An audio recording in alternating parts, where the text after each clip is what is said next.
بسم اللہ الرحمن الرحیم۔ السلام علیکم ورحمۃ اللہ وبرکاتہ۔ انشاءاللہ اس چینل پر آپ بہت ساری معلوماتی ویڈیوز دیکھیں گے اسلام کے حوالے سے، اور فرسٹ آف آل اس بات کی جائے گی کہ مسلمان آج کل کیوں زوال کا شکار ہیں، اور تمام قومیں جو ہیں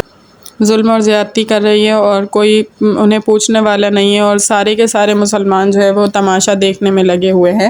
تو فرسٹ آف آل اس کی وجہ یہ ہے کہ ہم نے اپنی تعلیمات اور رسول اللہ صلی اللہ علیہ وسلم کی احادیث کو چھوڑ دیا ہے۔ قرآن کریم اگر ہم ترجمے کے ساتھ پڑھیں اور اس پر غور و فکر کریں، تفسیر سمجھیں اور اپنی زندگی کو قرآن کریم کے مطابق گزاریں اور حدیث مبارکہ کے بالکل جو ہے ایکوریٹ اپنی زندگی کو رکھیں، تو ہماری زندگی کیوں نہیں بہتر ہو سکتی، ضرور بہتر ہو سکتی ہے۔ ہر بات کا حکم قرآن کریم میں موجود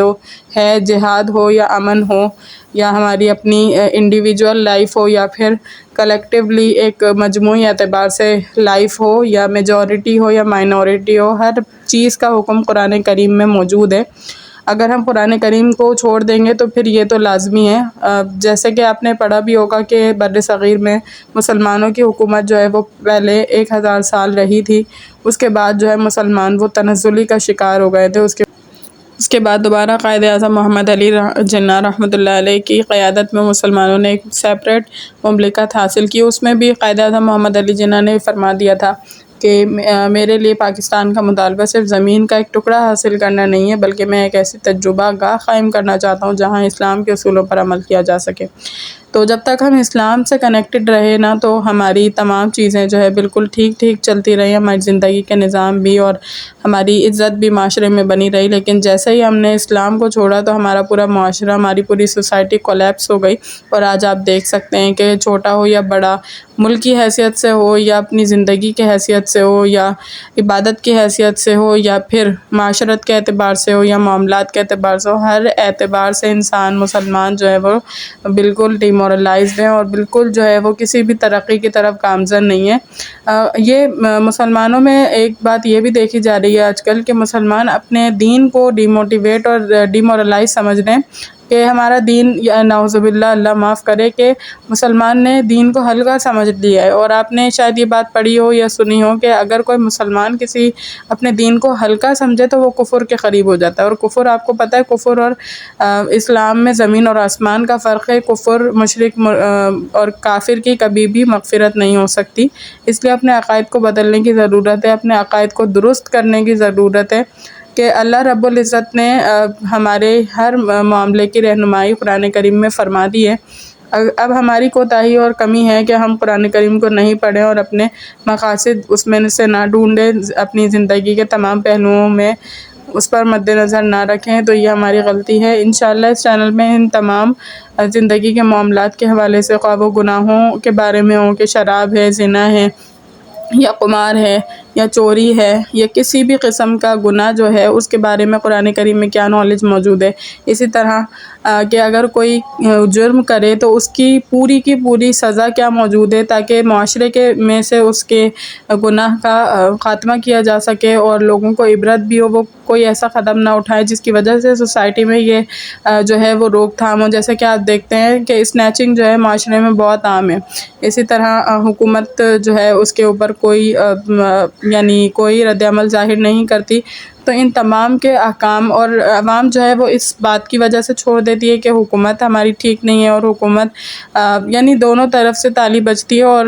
انسان جو ہے یہ نہیں کہہ سکتا دستبردار ہو کر اپنے حقوق سے، اپنے فرائض سے، کہ میں جو ہے فلاں کا فالٹ ہے، ایسے نہیں ہو سکتا۔ دونوں، جیسے کہ حدیث مبارکہ میں بھی آیا ہے کہ اگر بری عوام ہوگی تو اس پر برے لوگ ہی مسلط کر دیے جائیں گے، مفہوم۔ تو ہم نے ایز اے نیشن اسلام کو جو ہے پروموٹ کرنا ہے۔ ہمارا خود کا کیریکٹر ایسا ہونا چاہیے کہ لوگ فوراً اسلام کو قبول کریں، نہ کہ ایسا ہونا چاہیے کہ ہم خود شرمندہ ہو رہے ہیں اپنے مذہب پر۔ نعوذ باللہ، ایسا بالکل بھی نہیں کرنا چاہیے، اور ہمیں اپنے مذہب پر ایک پراؤڈ ہونا چاہیے، ایک فخر ہونا چاہیے، کیونکہ ہمارے پاس اسلام کی اتنی پیاری تاریخ موجود ہے، صحابہ کرام رضی اللہ تعالیٰ عنہم کی پوری زندگی موجود ہے، آپ صلی اللہ علیہ وآلہ وسلم کی زندگی کا ہر عمل حدیث کی صورت میں محفوظ ہے۔ تو کیوں ہم اس تنزلی کا، اور ہم کیوں اس لاشعوری جو ہے وہ جہالت کا شکار ہیں کہ ہم کسی کی بھی بات کو، کسی بھی ویسٹرن کلچر کو فوراً قبول کر لیتے ہیں۔ یہ تو وہ کرتا ہے نا جس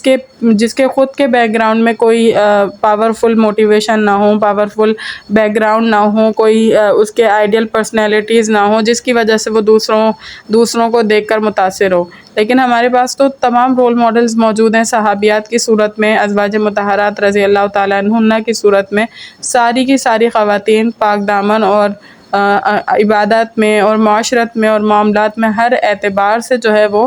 بیسٹ تھی۔ تو ہمارے پاس جب رول ماڈلز موجود ہیں تو کیوں ہم دوسروں کی تقلید اور اندھی تقلید اور بلائنڈ فالوئنگ کا شکار ہو رہے ہیں؟ تو ہم نے اس کی وجہ یہی ہے کہ ہم اپنی تعلیمات کو چھوڑ بیٹھے ہیں، نہ ہم پڑھنا چاہتے ہیں، نہ ہم سننا چاہتے ہیں، نہ ہم دیکھنا چاہتے ہیں ایسے لیکچرز کو جس میں ہمیں ان باتوں کے بارے میں بتایا جائے۔ تو اللہ تعالیٰ سے سب سے پہلے ہمیں اپنے گناہوں سے توبہ کرنی چاہیے، اور ہمیں یہ سوچنا چاہیے کہ یہ ہماری ذمہ داری بنتی ہے کہ اپنے آپ کو درست رکھیں، کیونکہ قرآن مجید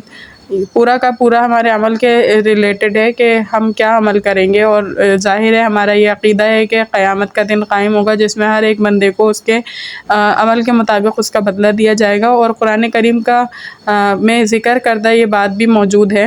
کہ قیامت کے دن کو تغابن کہا جاتا ہے، یوم تغابن۔ تغابن کا مطلب یہ ہوتا ہے کہ جس پر ملامت ہو، ایک گلٹی فیل ہو، کیونکہ اس دن جو ہے وہ جتنا بھی نیک شخص ہوگا نا وہ بھی اپنے آپ کو ایک طرح کا گلٹ کرے گا کہ کاش میں اس سے زیادہ محنت کیوں نہیں کر لی، میں نے اس سے زیادہ محنت کر لیتا میں، کیونکہ جب وہاں پر جو ثمرات ہوں گے، جو انعامات اللہ تعالیٰ دیں گے نیکوکار لوگوں کو، وہ دیکھ کر انسان دنگ رہ جائے گا۔ ابھی بھی اس دنیا میں یا مسلمانوں کی کمیونٹی میں دو قسم کے لوگ ہیں۔ ایک تو وہ ہیں کہ جو بالکل دین کو کچھ سمجھتے ہی نہیں ہیں، بس نام کے ایک مسلمان گھرانے پیدا ہو گئے اور اس کے بعد وہ نہ اسلام کو فالو کرتے ہیں، نہ وہ اسلام کے بارے میں جاننا چاہتے ہیں، اور ایک تو اور دوسرے مذاہب سے اتنے زیادہ متاثر ہو گئے ہیں کہ بس اسلام میں ہونا نہ ہونا ان کا برابر ہے۔ دوسری صورت جو ہے وہ ہے کہ جن کا کچھ نہ کچھ تعلق اسلام سے ہے، یعنی وہ مدارس کے اعتبار سے ہو یا مساجد کے اماموں کے اعتبار سے ہو یا گھر کے حفاظ کے اعتبار سے ہو، مفتیان کرام کے اعتبار سے ہو، کسی نہ کسی اعتبار سے ان کا دین کے معاشرے سے یعنی دین کی سوسائٹی سے یا دین کے اداروں سے کوئی نہ کوئی تعلق ہے۔ تو اس میں بھی یہ بھی اس کیٹیگری کی میں اس وقت بات کر رہی ہوں کہ اس کیٹیگری کو ایٹ لیسٹ یہ سمجھ لینا چاہیے کہ اس میں کہ ہم کسی کام کو کر رہے ہیں تو کیا ہمارے معاشرت درست ہے یا نہیں ہے، صرف عبادت کے غرض سے ہم اس کام کو اسلام کو فالو کر رہے ہیں یا معاشرت کے اعتبار سے بھی کر رہے ہیں۔ تو اسلام جو ہے وہ معاشرت، معاملات، عبادات ہر ایک کا نام ہے۔ صرف عبادت کر کے ہم یہ اپنے آپ کو جو یہ تسلی نہیں دے سکتے کہ ہمارا اسلام مکمل ہے، نہیں۔ اسلام میں عبادات بھی کرنی ہے، معاشرت کو بھی درست رکھنا ہے، معاملات کو بھی درست رکھنا ہے، اخلاقیات کو بھی درست رکھنا ہے، تب آپ بنیں گے ایک پکے اور سچے مسلمان، کیونکہ دوسرا شخص آپ کی عبادات کو نہیں دیکھے گا۔ اور عبادت کرنا تو آسان ہوتا ہے لیکن معاملات کرنا بڑا مشکل ہوتا ہے، کیونکہ جب آپ کسی سے رابطہ کرتے ہیں اور اس کے کچھ پیسے آپ پر ہوتے ہیں، آپ کے کچھ پیسے اس پر ہوتے ہیں، تب دیکھا جاتا ہے کہ اس میں اسلام موجود ہے کہ نہیں ہے۔ اور غیر مسلم کو تو متاثر کرنے والی یہی چیز ہے۔ صحابہ کرام رضی اللہ تعالیٰ عنہ کا کیریکٹر ایسا ہی تھا کہ غیر مسلم بھی ان کی وجہ سے ایمان لے کر آتے تھے، کہ ان کا ظاہر امانت دار، دیانت دار،